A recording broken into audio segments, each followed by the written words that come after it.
Choisir le sexe de son enfant. Qui est-ce qui n'a pas rêvé de ça? Être capable, si on désire avoir des jumeaux, avoir une fille et un garçon ensemble, jumeaux, avoir uniquement un garçon, avoir uniquement une fille. Eh bien, la Torah, qui recèle, qui contient tous les secrets du monde, nous explique d'où vient le sexe, le genre de l'enfant. Et la Torah nous le dit dans la célèbre paracha Tazria, la paracha de la conception, la section biblique de la conception, dans le troisième livre du Pentateuque, qui en contient 5, selon le grec penta, qui veut dire 5, en hébreu on dit le chumash, qui veut dire aussi 5. Eh bien, dans la paracha Tazria, le troisième livre, on l'appelle en vieux bon français le Lévitique. Voilà, parce qu'il concerne beaucoup de lois qui sont consacrées aux prêtres, aux Kohanim, qui viennent de la tribu de Lévi, d'où le titre de Lévitique. En tout cas, la paracha de cette semaine nous explique d'où vient le genre, le sexe d'un enfant. Et la Torah le dit en termes très simples. Si c'est dans la relation de couple la femme qui donne sa semence la première, un garçon naît. Et si c'est l'homme, eh bien, c'est une fille, au contraire, qui naît. Et d'où le tire-t-on, d'où l'infère-t-on? Eh bien, du simple début de la section biblique Tazria, qui signifie tu concevras, tu ensemenceras, même textuellement.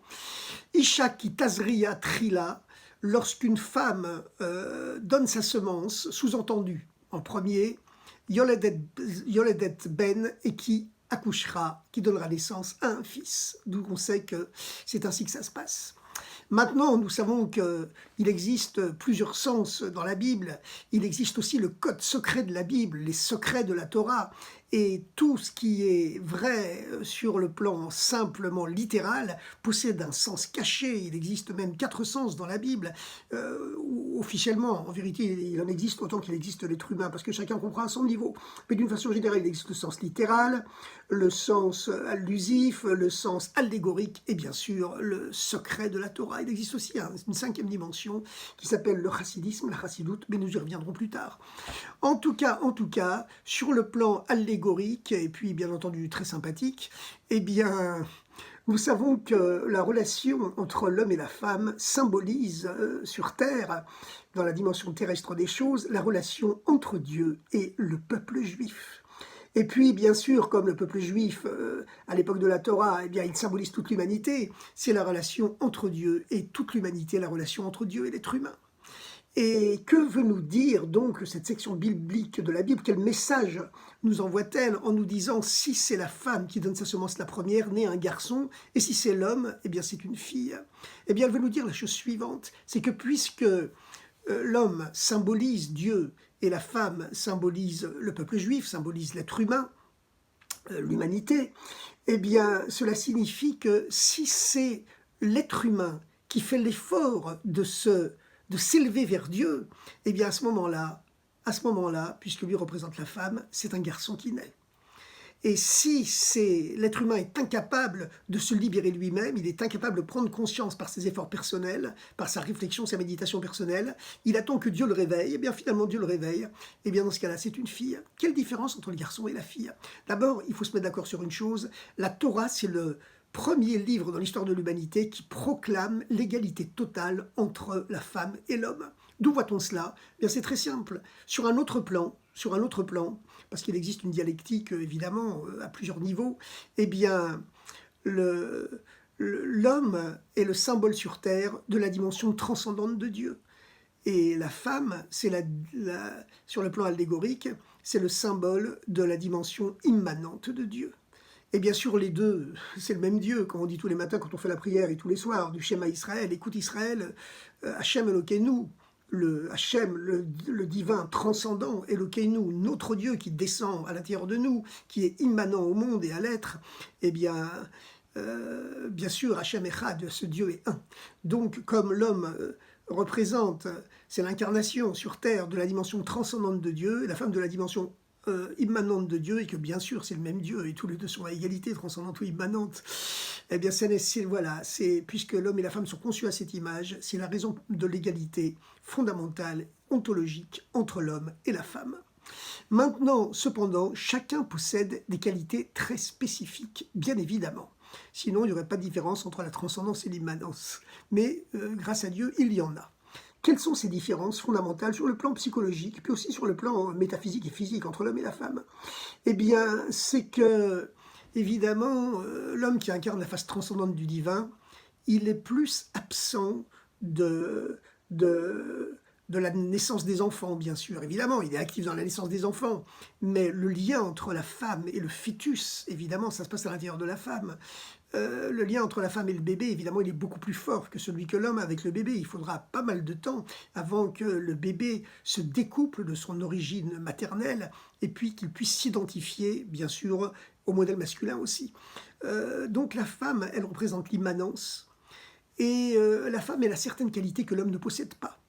Quelles sont ces qualités qu'on voit dans la vie de tous les jours d'ailleurs, comme sur le plan politique, économique et tout ce qu'on veut?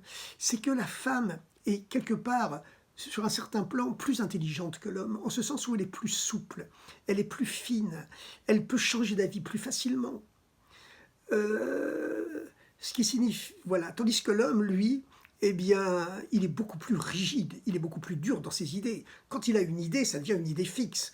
Il ne change pas. Sur un plan idéologique, les hommes ne changent pas, alors que la femme, elle est beaucoup plus souple, elle est capable de changer plus intelligemment quelquefois, et quelquefois moins intelligemment. Et l'homme, il est capable de s'entêter bêtement. Le monde est dirigé par des hommes depuis des milliers d'années. On court de catastrophe en catastrophe. L'histoire, c'est l'histoire pleine de guerre et de souffrance. On se dit quelque part que si c'était les femmes qui dirigeaient le monde, eh bien, le monde serait peut-être probablement plus vivable. En tout cas, on devrait essayer, puisque jusqu'à présent, que les hommes dirigent, ça ne marche pas vraiment. Voilà. Euh, En tout cas, c'est ce qui est dit dans le judaïsme. Il est dit dans le judaïsme que tant que Dieu est en exil dans le monde matériel, eh bien, le rôle de l'homme est mis en avant. C'est lui qui dirige les grandes entreprises généralement et qui dirige la vie politique des États. Mais lorsque l'ère messianique sera avérée, ce sera le rôle de la femme, qui est plus discret, bien sûr, mais qui sera, lui, mis en avant. Évidemment, encore une fois, il y a une égalité fondamentale entre l'homme et la femme, et chacun sa spécificité. Donc la femme est plus changeante que l'homme. Et l'homme a des idées plus fixes et plus déterminées. Qu'est-ce que ça veut dire concrètement en ce qui concerne le fait d'avoir un enfant, s'il va être une fille ou un garçon? Eh bien, lorsque l'être humain fait l'effort de se rapprocher de Dieu, de s'élever, eh bien, à ce moment-là, c'est un garçon, symboliquement bien sûr. Ça signifie que sa pratique de la spiritualité, sa pratique de la religion, de la religiosité, elle sera moins changeante, elle sera plus forte, plus solide. Par contre, si l'être humain attend que Dieu le réveille, c'est-à-dire sur le plan allégorique, euh, c'est l'impulsion fondamentale, la semence qui est donnée par l'homme, eh bien, dans ce cas-là, ce sera une fille. Ça veut dire que ce sera beaucoup plus changeant, ce sera beaucoup moins solide, ce sera sujet à des fluctuations. Donc, voilà, lorsque c'est l'être humain qui fait l'effort de s'élever vers Dieu, à ce moment-là, c'est beaucoup plus solide, ça tient beaucoup mieux. Il y aura moins de changements, moins de fluctuations, moins de hauts et de bas. Si l'homme attend que Dieu le réveille, eh bien, à ce moment-là, il risque d'avoir des hauts et des bas pendant un certain temps avant de se stabiliser davantage. Donc, c'est ce que veut nous dire la paracha de cette semaine. Et pourtant, on trouve une curieuse allégorie également dans le Midrash, qui dit que lorsque les temps messianiques seront avérés, eh bien, à ce moment-là, dans les deux cas, ce sera un garçon. Évidemment, c'est un Midrash, c'est pas à prendre à la lettre. On ne va pas vivre dans un monde peuplé uniquement de mâles, ce serait véritablement trop sinistre, avec le progrès de la science. Alors, qu'est-ce que ça veut dire que dans les deux cas, ce sera un garçon? Ça veut dire qu'il y aura un tel dévoilement de l'essence de Dieu dans le monde que toutes les bénédictions se réaliseront et que tout le monde aura un judaïsme mâle, entre guillemets, un judaïsme fort, un judaïsme constant qui ne changera plus. Et ce sera la même chose pour toute l'humanité. Toute l'humanité, on ne demande sûrement pas à l'humanité de devenir juive. Vous savez que nous, les juifs, on s'interdit de convertir qui que ce soit. Mais toute l'humanité se tournera vers Dieu, chacun à sa façon. Et on ne sait pas exactement comment ça sera, mais en tout cas, ça sera comme ça. Toute l'humanité se tournera vers Dieu, recherchera Dieu, chacun à sa façon. Mais en tout cas, il y aura une recherche qui ne passera plus par des doutes et des remises en question permanentes, comme ça se passe aujourd'hui, mais qui sera beaucoup plus solide, beaucoup plus fixe. Dans les deux cas, entre guillemets, ce sera un garçon. Nous avons la possibilité aujourd'hui d'accéder déjà, bien que le Messie ne soit pas encore totalement dévoilé, bien sûr, il y a des événements qui sont déjà pré-messianiques ou messianiques à notre époque, hein. Le retour du peuple juif sur sa terre, le fait que la terre d'Israël a refleuri, se soit repeuplée de façon miraculeuse, évidemment par les efforts des hommes, mais ça c'est encore mieux. Eh bien, c'est évidemment un signe avant-coureur des temps messianiques. Il y en a beaucoup d'autres dans le monde, hein, parce que l'humanité progresse sur tous les plans scientifiques et économiques malgré tout. Évidemment, les médias qui sans arrêt gagnent leur vie par les catastrophes, eh bien, ils ne vous montrent que les catastrophes. Mais en réalité, si on va creuser derrière l'écran, et soit de votre téléphone, soit de la télévision, eh bien, vous allez voir que tous les pays d'Afrique se sont enrichis de façon incroyable sur le plan économique. Les famines ont été supprimées. On vit véritablement dans un monde où la longévité sans arrêt s'allonge et se prolonge. On vit dans un monde qui, sur tous les plans, sur le plan matériel, est incomparablement plus sûr et meilleur qu'avant. Voilà. Mais tout ça, ça participe à l'avènement des temps messianiques. Parce que le Messie, il vient sur le plan spirituel, mais aussi sur le plan matériel, économique, etc., par les efforts des êtres humains, bien que bien sûr il doit y avoir une intervention de Dieu pour cela. Maintenant, donc, comment peut-on aujourd'hui être capable, même si on a un judaïsme changeant, un judaïsme douteux, malheureusement, comment peut-on, malgré tout, on a un judaïsme, je n'oserais pas dire féminin, mais en tout cas, un judaïsme, qui possède les qualités et les défauts de la féminité, eh bien, il est moins solide, il est moins fort que si c'est l'être humain qui fait l'effort de s'élever par lui-même. Il attend que Dieu le réveille, donc forcément ce sera plus chancelant. Eh bien, à ce moment-là, on a quand même la possibilité, dans les deux cas aujourd'hui, d'avoir, symboliquement bien sûr, un garçon. Qu'est-ce que ça veut dire un garçon? Ça veut dire un judaïsme mâle, qui tient, qui n'a plus de remise en doute, de remise en question stupide à côté de la plaque, parce qu'il y a des gens qui, à force de poser des questions, ils n'entendent finalement que les questions qu'ils posent, et quand on leur donne les meilleures réponses du monde, ils ne les entendent pas. La seule chose qui les intéresse, ce sont leurs questions.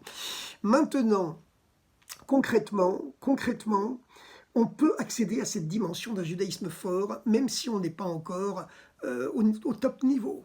Comment est-ce qu'on peut y arriver? C'est ce que le Baal Shem Tov et l'ensemble de la Chassidoute nous enseignent, et puis aussi le Talmud à son époque, c'est par la joie.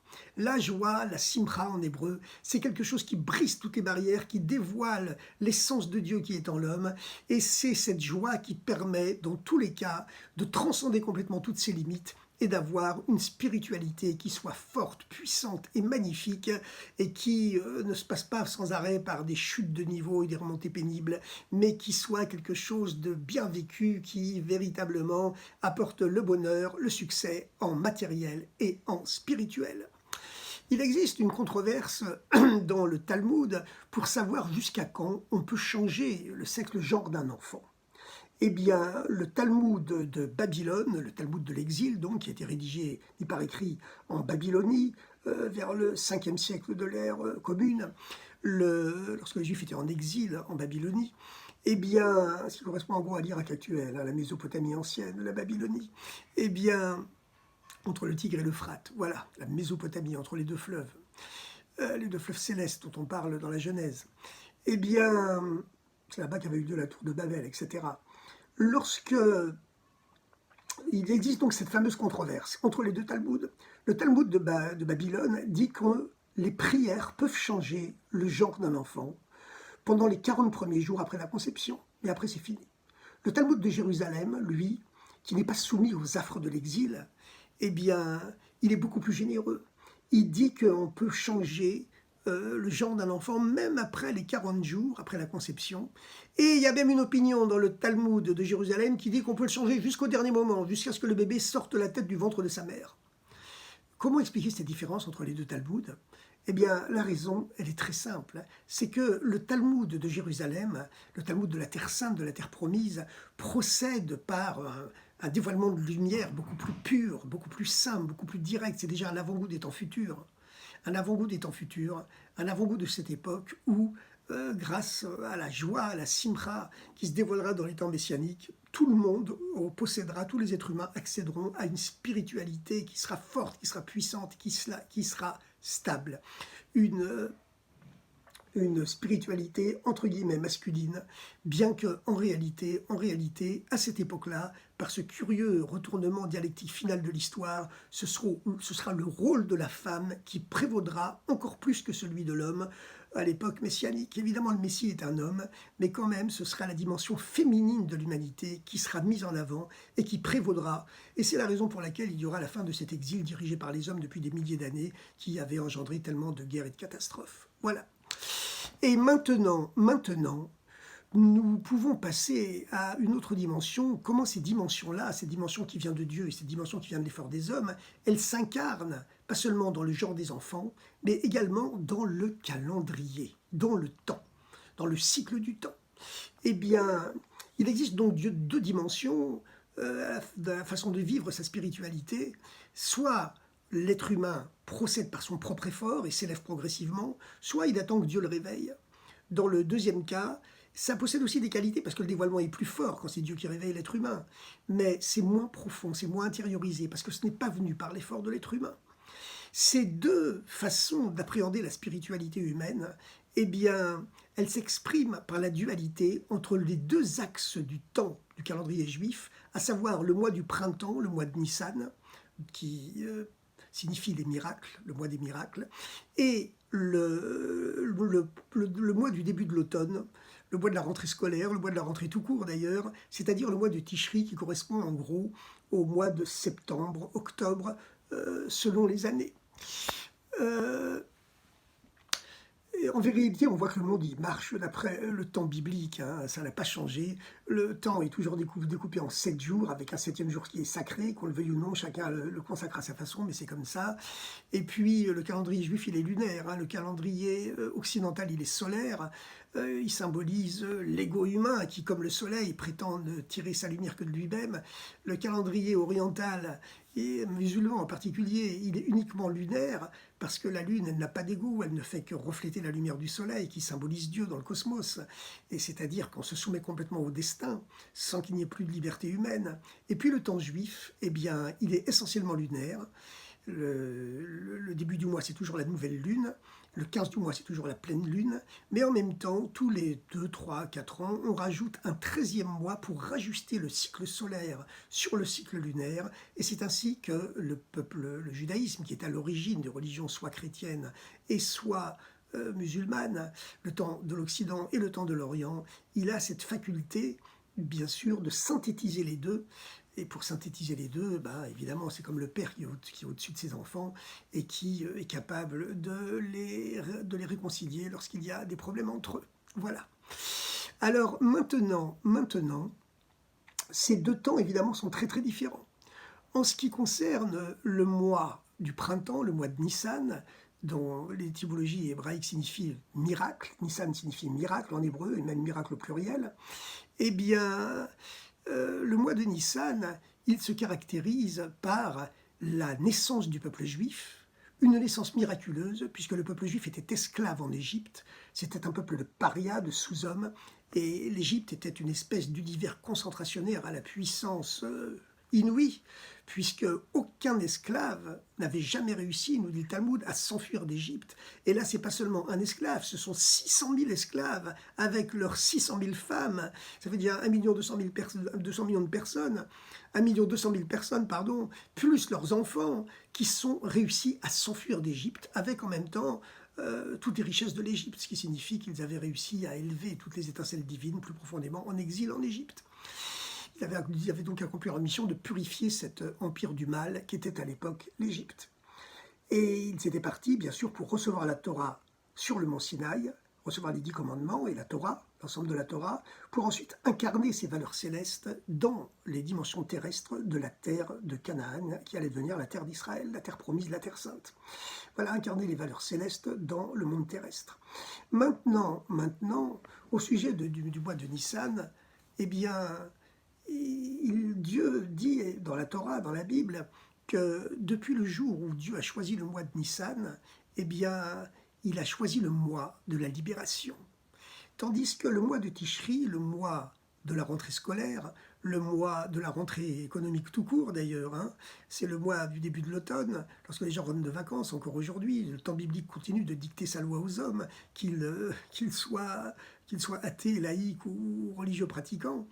Eh bien, c'est le canevas de fond, hein, qui règle encore le sort de toute l'humanité, que les gens en soient conscients ou inconscients. Eh bien, sur le mois de Tishri, au contraire, il est écrit, lorsque Dieu a choisi le mois de Tishri, il a choisi le cycle naturel du temps. Et lorsque Dieu a choisi le mois de Nissan, il a choisi la dimension, il a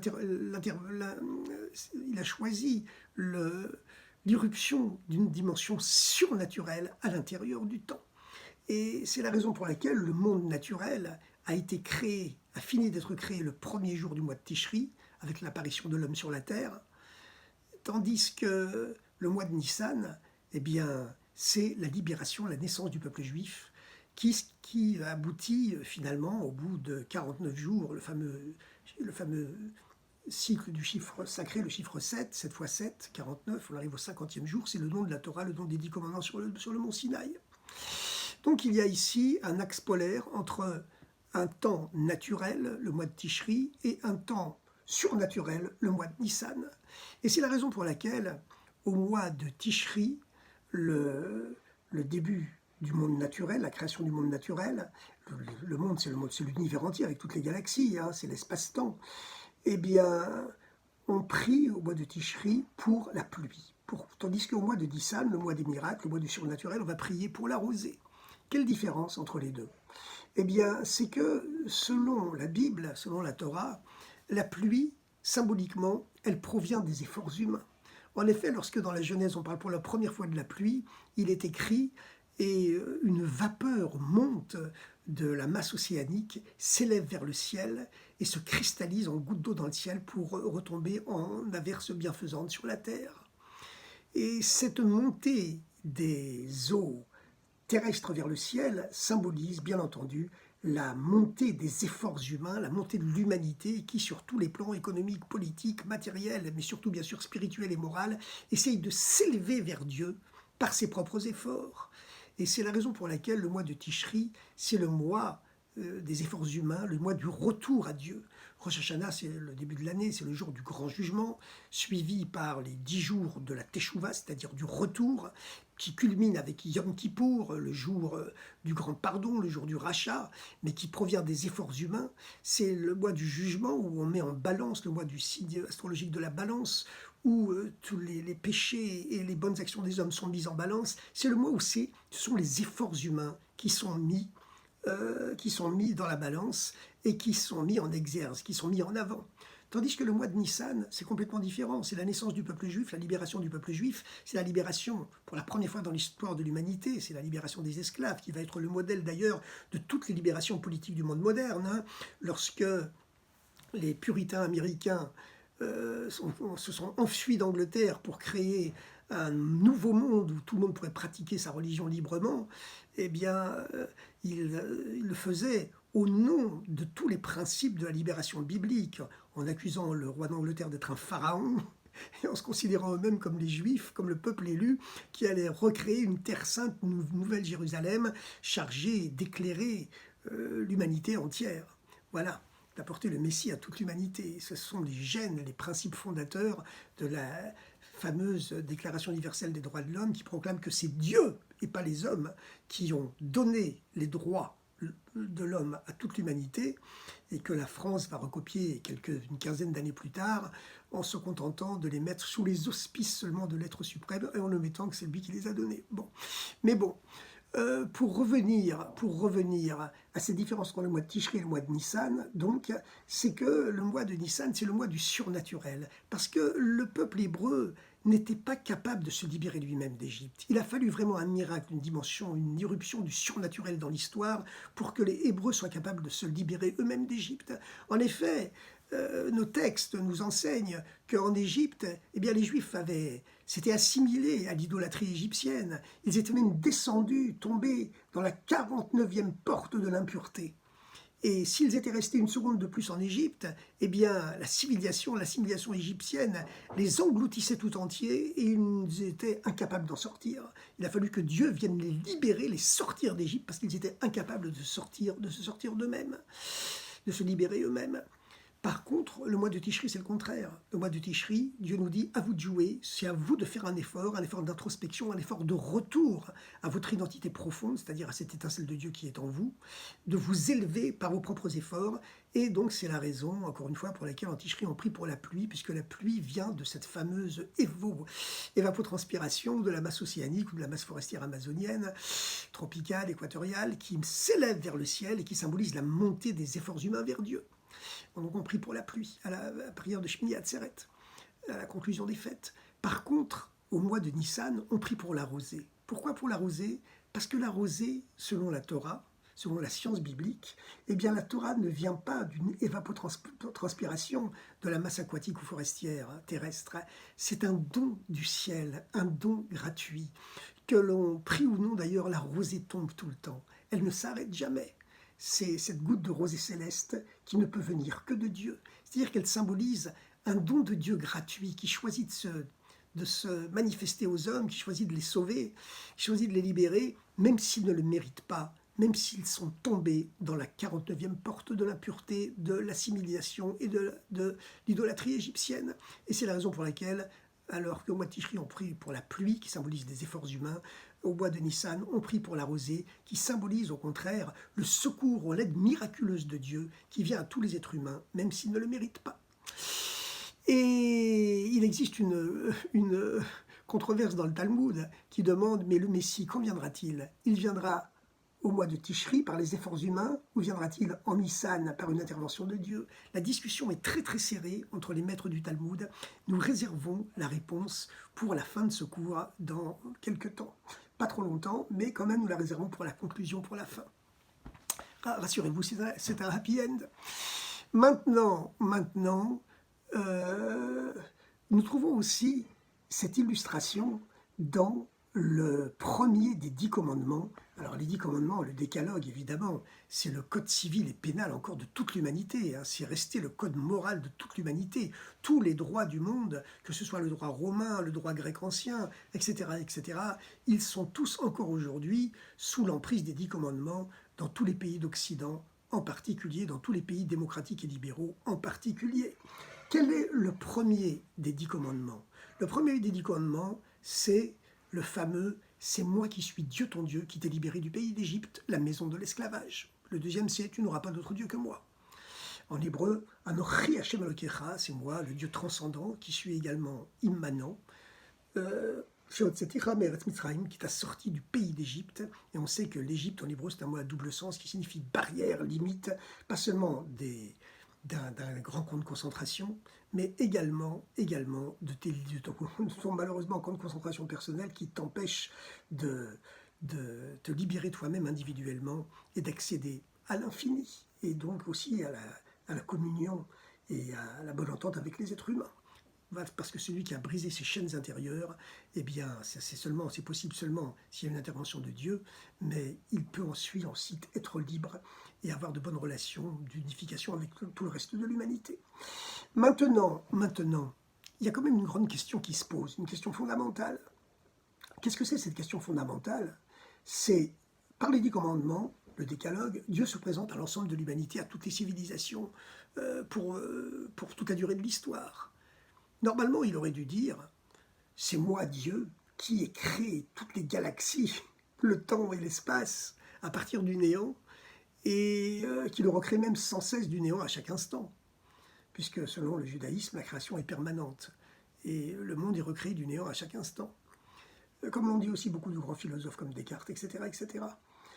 Mais qu'il avait bien sûr puisé dans la Torah. Mais qu'est-ce que dit la Torah?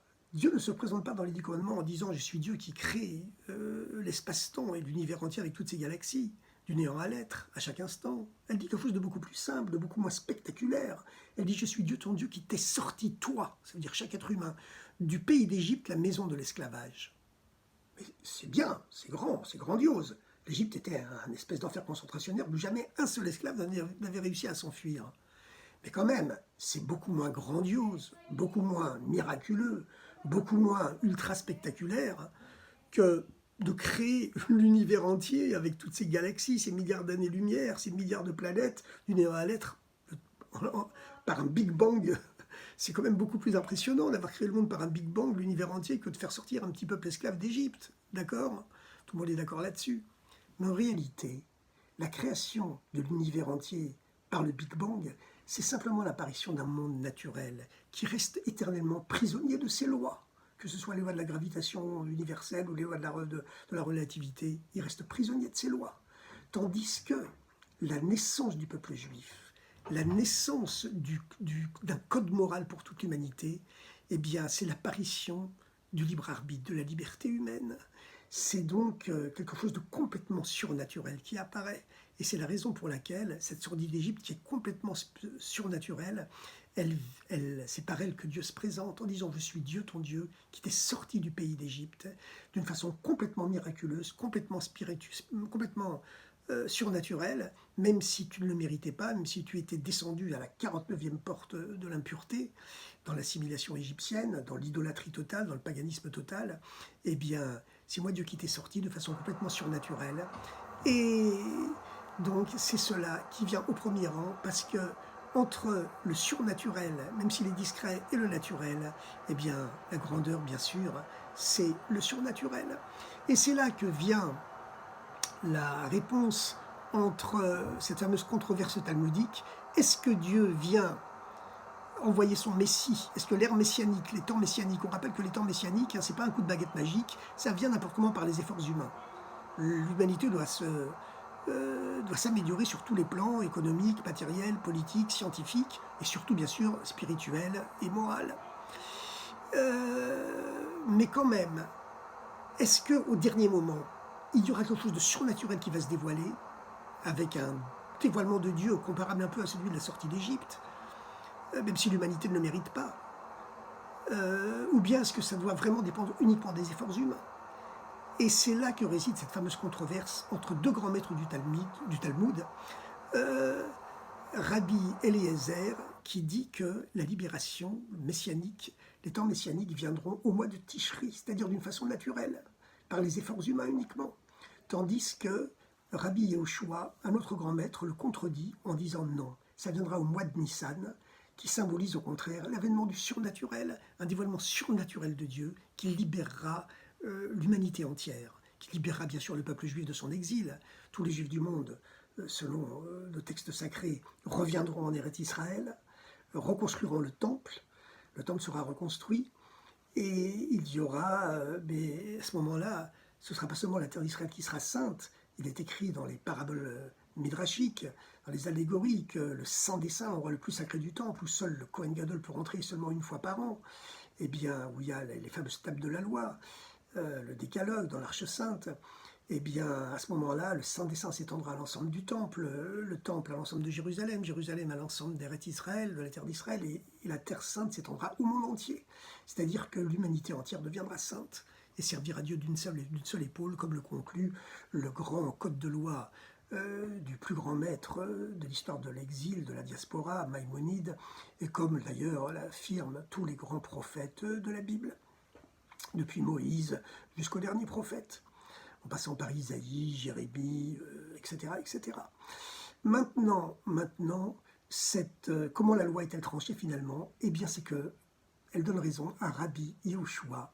Le Messie se dévoilera au mois de Nissan, le mois du printemps, le mois des miracles, c'est-à-dire de façon complètement miraculeuse, même si les êtres humains y auront ardemment participé, en améliorant l'humanité sur tous les plans, il faudra, entre guillemets, un coup de baguette magique du bon Dieu pour tirer l'humanité de son marasme, comme on s'en rend compte, malgré tout, encore maintenant, avec tous les progrès scientifiques qui peuvent encore exister et qui continueront à se développer. La discussion entre les deux maîtres est pourtant très très serrée. On peut se demander pourquoi elle est tellement serrée. Il y a des arguments intellectuels de chaque côté qui sont très forts. Puis finalement, c'est l'opinion, la dimension surnaturelle qui prévaut.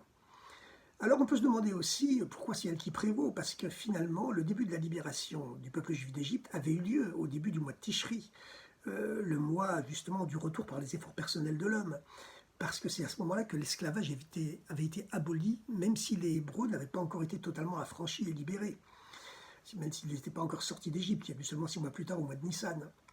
Mais c'est parce que, bien sûr, le mois de Tishri possède également une dimension sacrée. Hein.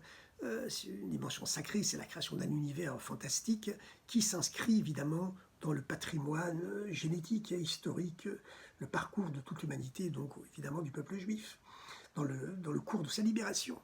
Malgré tout, il faut attendre le mois de Nissan, parce que c'est à ce moment-là qu'intervient cette dimension surnaturelle de Dieu. Et en vérité, il y aura les deux. Il y aura les deux. Il y a les efforts humains, mais il y a ces dimensions, cette invention surnaturelle du divin qui apparaît.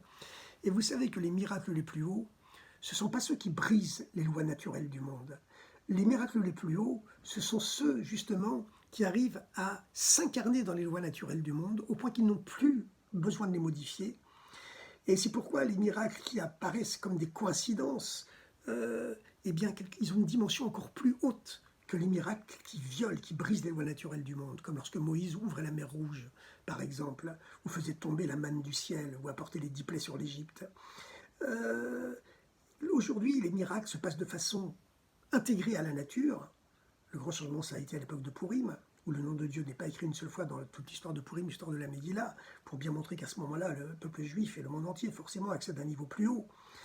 C'est-à-dire le moment où le monde a été purifié, élevé à un certain niveau, où Dieu n'est plus obligé de casser les lois que lui-même a créées pour libérer les esclaves, mais eux-mêmes sont capables de se libérer eux-mêmes, avec une aide de Dieu bien sûr, et parce que le monde est accédé à un niveau beaucoup plus haut.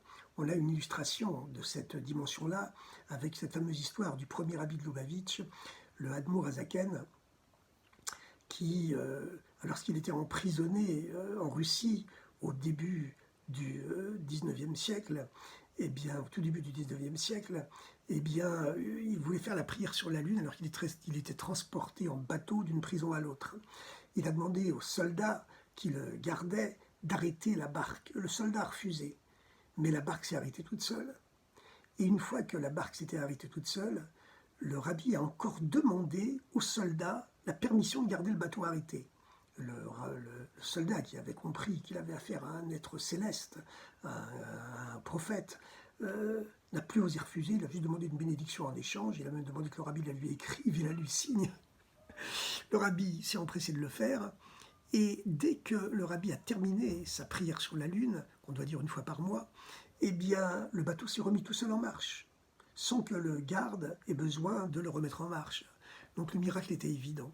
Mais malgré tout, le rabbi avait tenu à demander la permission aux soldats afin d'associer les lois de la nature au miracle, pour que Dieu ne soit pas obligé de briser les lois du monde, mais que le monde s'élève au niveau où il se met lui-même au service de la divinité. Eh bien, chers amis, voilà, c'est ce que nous voulions dire aujourd'hui par cette fameuse paracha de la conception des enfants, où la Torah nous explique que si c'est la femme qui donne sa semence la première dans la relation de couple, eh bien c'est un garçon. Et comme la femme symbolise l'humanité à travers le peuple juif, eh bien cela signifie que si c'est l'homme qui fait l'effort de s'élever spirituellement vers Dieu, à ce moment-là, sa spiritualité, son judaïsme pour les juifs, et puis la spiritualité en général pour l'ensemble de l'humanité, qui doit accomplir les fameux principes universels, hein, parce que la Torah dit qu'il existe des principes universels pour toute l'humanité, les fameuses lois de Noé, l'interdit de l'idolâtrie, du blasphème, du meurtre, du vol, de l'inceste, de l'adultère, etc., l'interdit de faire souffrir les animaux, l'obligation de la justice et de la solidarité, de l'entraide universelle, et l'obligation de méditer aussi, de réfléchir sur le but de la vie et comment devenir un meilleur être humain. C'est bien de le faire au moins 1 minute tous les matins. L'obligation de l'entraide qui doit se manifester notamment par l'existence d'une boîte de solidarité dans chaque foyer, dans chaque maison, dans chaque lieu de travail. Voilà, parce que donner aux hommes, ça rapproche de Dieu. Eh bien, grâce à tout cela, tous ces principes qui ont été donnés à toute l'humanité par Moïse au mont Sinaï, évidemment, sous la dictée de Dieu. Ils sont d'origine divine, même s'il semble logique. Et bien donc, lorsque c'est la femme, encore une fois, qui donne sa semence la première, c'est la fameuse allégorie qui donne son titre à la section biblique de la semaine. Donc, ce qui signifie que c'est l'être humain qui fait l'effort de s'élever vers Dieu, eh bien c'est un garçon, c'est-à-dire une spiritualité mâle, entre guillemets, c'est-à-dire forte, solide, qui tient, qui n'est plus sujette à des changements, des hésitations et des doutes ridicules qui n'ont pas lieu d'être. Le doute, ça peut être bien dans la mesure où ça fait avancer l'homme tout au début, mais vous savez que le doute en hébreu s'écrit safek, et la valeur numérique du mot safek, c'est celle de Amalek, qui est l'ennemi éternel du peuple juif et donc de toute l'humanité. Parce que celui qui est l'ennemi du peuple juif, il est l'ennemi de tout ce qui existe d'humain dans l'histoire. Et puis, par contre, si c'est l'homme qui donne sa semence le premier, c'est-à-dire si l'homme attend que ce soit Dieu qui le réveille, à ce moment-là, c'est une fille qui naît, c'est-à-dire une relation à Dieu, une spiritualité qui est plus changeante.